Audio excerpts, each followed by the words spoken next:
Yesterday's news. Hello, welcome to Old News, the programme and podcast which looks at news stories of the day through the papers of yesterday, or yesteryear as the case may be. This week, school meals. Been back in the news recently with perhaps the unwelcome news that primary school meals are to increase due to rising costs, even though they still, with the increased price, don't meet the actual cost of producing the meals, it seems, which sent me scrabbling back in the archives to see just how much school meals have featured over the years in the papers on the island. And as is often the case in this programme, the answer is rather a lot, with very similar sort of headlines. We go back to the Ramsey Courier of Friday, November the 4th, 1949. School meals at threepence a time, boon to country children. Position in the north. The latest school in the Isle of Man to be equipped for the serving of school meals to the pupils is St John's, and the centre established there provides also the meals to Peel, Foxdale and Patrick schools.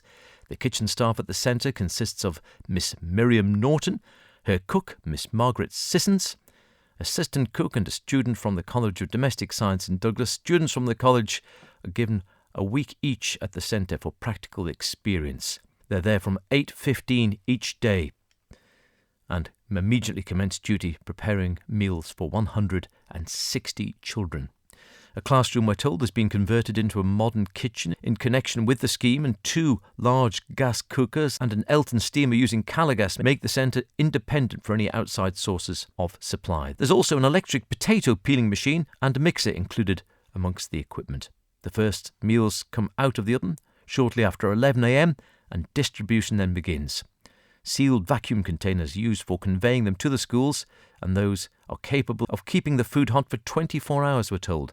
60 of these containers are delivered to Peel, 24 to Patrick, 24 to Foxdale.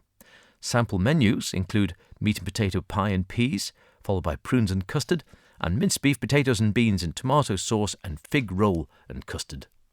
Heard worse, I suppose. The menus are varied and planned months in advance. The food for each meal costs an average of 6pence, as opposed to £4 and something today, I believe. The meals being adjusted to maintain the average, and the charge made to the parents is 5pence for the first child and 3pence for each other child in a family. If one child is at secondary school and another is at an elementary school, the price concession is still allowed. 6pence a meal, that was in 1945. And now I believe the price costing the Department of Education is £4.54 a meal on average, of which parents are being asked to pay £2.55 under the new rate. How times have changed, eh?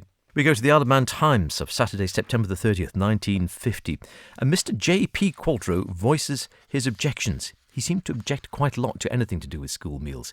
At the meeting of the Education Authority on Wednesday, Mr. J.P. Qualtrough raised the question of the increasing cost of equipment for the school's meal service. He said he did not object to the principle of school meals, and if the charge was more commensurate with the cost, he would have no objection whatever. He was referring to a clause in the reports of the Higher Education Committee which recommended the provision of 3 small vegetable boilers at £9 and 10 shillings each, and 2 reconditioned mixers at £70 to £75 each. Quite a lot in 1950, I'd have thought. He said he numbered amongst his friends a lot of people who had retired after working very hard on what was a competence then but was no longer so. They had reared their families without any state assistance from family allowances. He believed they would have scorned the idea that the state should feed their children, and they had persistently pointed out to him that they did not see why they should have to bear the cost of feeding other people's children. He did not think it advisable to give so much for reconditioned mixers when they could get a new one for £135, which would probably give much better service. The Director of Education and Miss Thornton Dewsbury, chairman of the Higher Education Committee, a well-known name on the island, said they'd been assured that the reconditioned mixers were good value and they would get good service from them. We turn to the Isle of Man Times of Saturday, April the 29th of 1950. Refrigeration for school meals. Unnecessary expense allegation. I'll give you one guess who that might be from. Matters before the Education Authority. A recommendation of the Elementary Schools Committee of the new Education Authority that, in view of the inadequacy of the larder accommodation at the St John's School Meal Centre for the number of meals supplied, a refrigerator should be installed at a cost of £275, and this was criticised by, yes, you're ahead of me, Mr J.P. Qualtrough at a meeting of the authority on Wednesday. Mr Qualtrough stated that if permission was granted, every school would want one, and he objected on the grounds of unnecessary expense. For a fridge.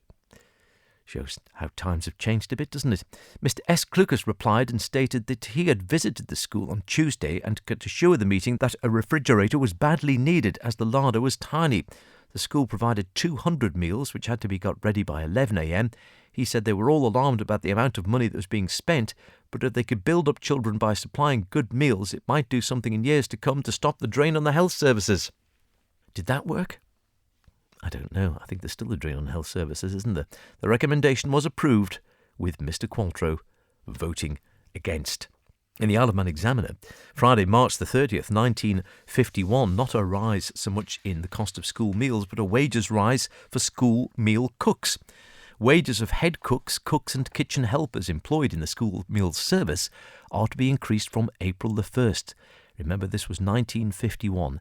Head cooks will receive, wait for it, £3, 5 shillings a week instead of £3, and cooks will receive £3, an increase of 5 shillings. My, how things have changed. Kitchen helpers will get 2 shillings and 6 a week more, the under-16s receiving 27 shillings and 6. Those aged 16 to 18, 37 shillings and 6, and those over 18, 47 and 6. Resident maids at the College of Domestic Science will get 37 shillings and 6 a week. That's 2 shillings and 6 more. And there'll be a similar rise for daily helpers at the college, who will receive 52 shillings and 6. Now that the number of meals being served at the School Meals Centre at Rushen Primary School is over 200, a kitchen helper is to be appointed as an additional member of the kitchen staff at this centre. Mr M. Slock's part-time kitchen helper at St John's School Meals Centre has been appointed to full-time post as from April the 1st. In a footnote, it's quoted that the Board of Education is to review the charge made for school meals. Recently in England, the Minister increased the charge per meal to each child by a penny. It's expected the similar increase will be made in the island. And as if by magic, the Isle of Man Examiner, Friday, July the 31st, 1953, this is, penny more for school meal made no difference. Raising of the price of school meals made little difference in the number of children taking meals in 1952, reports the organiser of school meals. The extra penny has enabled the standard of the meal to be maintained, she states. Detailing a typical day, the report shows how 2,106 meals are served on one day at the various centres. More than 2,000 third-pint bottles of TT milk are delivered every day to the island schools, and 989 of those were supplied in 1952 free of charge. Remember school milk? I think that was Milk Monitor at one stage, possibly when we still had bottles, and then of course we went to those dreaded triangular cartons. The Isle of Man Times, Friday, May the 27th, 1955, reports under a similar headline, penny more for school meals. Remember, this is another 2 years later, 1955. School meals are to be increased from 8p to 9p from next Monday. Announcing this at a meeting of the Education Authority this week, Mr W.T. Neal, chairman of the Finance and General Purposes Committee, said that it had only been through the greatest care and economy that the meals had been kept at 8p since January 1953. The increase has been forced upon us because of the very substantial rise in the price of meat, he said, and to a lesser degree the cost of potatoes and vegetables. The price will have to go up to 9p if the quality and quantity of the meal is to be retained at present standards. Nothing new there then, is there? Meat is expensive. What about fish? Mona's Herald, Tuesday, March the 1st, 1955. Fish for school meals. Mr W.T. Neal, chairman of the Finance Committee, told members of the Education Authority at their monthly meeting that extra fish fryers were to be installed at school meal centres. Fish and chips, he said, had become increasingly popular with the children, and with the prospect of the price of meat soaring, he thought it was important they should look around for alternative meals that the children would enjoy. Presumably then, fish was considerably cheaper than meat. I don't know whether that's the case now. Was it be local in 1955? One suspects it might. Although what you pay for fish and chips now? £10? More? Can't say I've had one for a while. We go to 1957 in the Isle of Man Times, Friday, March the 29th. More pay for school meal staffs. Following an application for increased wages from the Education Authority's School Meal Service and Domestic Staffs, the Finance and General Purposes Committee considered an increase of 2 pence. In fact, 2 pennies and a farthing, twopence and a farthing an hour, should be given, and that 5 shillings a week extra should be paid to the part-time housekeeper at the College of Domestic Science. The committee's recommendation received the approval of the authority at its meeting yesterday. A protest at the price of school meals is reported in the Mona's Herald of Tuesday, April the 2nd, 1957. Authority members criticised the Board of Education action. The amendment defeated.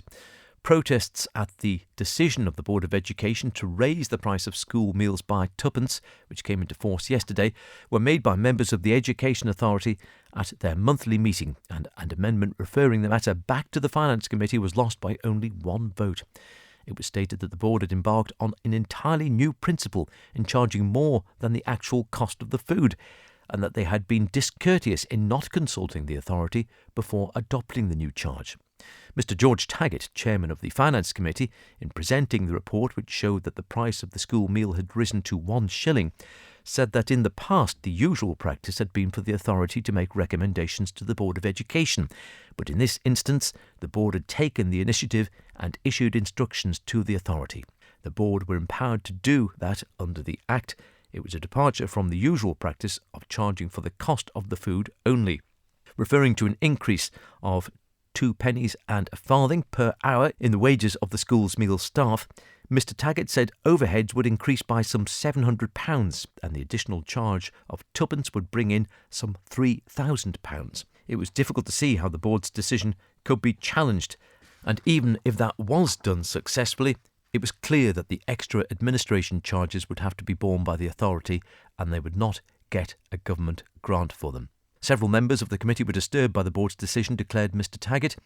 He added that an assurance had been given by the board they could consult with the authority on cases of hardship. Mrs. L.I.P. Williamson said she must voice opposition to the new charge, which she did not think was fair.